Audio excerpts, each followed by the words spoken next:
আলোটাকে হেফাজত করবেন, জান্নাতের 8টা দরজা আল্লাহ খুলে দিবে। জোরে বলে, আরো জোরে বলে।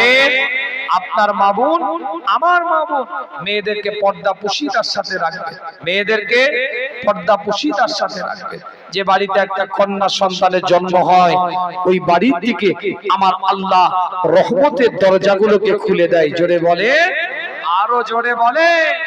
আল্লাহ নবী বলেন, তোমরা কখন, আল্লাহ রাসূল হযরত মুসা আলাইহিস সালাতু ওয়াস সালাম আল্লাহকে জিজ্ঞাসা করছে, আল্লাহ আপনি খুশি, আমরা বান্দারা বুঝবো কি করে? আল্লাহ বললেন, যখন দেখবে কোন এলাকায় বৃষ্টি দিয়েছি, আমি আল্লাহ খুশি, তাই ওই এলাকায় আমি আল্লাহ বৃষ্টি পানি বর্ষণ করেছি। জোরে বলেন। মুসা নবী বলছেন, আরো খুশি বুঝবো কি করে? আরো আপনি খুশি আমরা জানবো কি করে?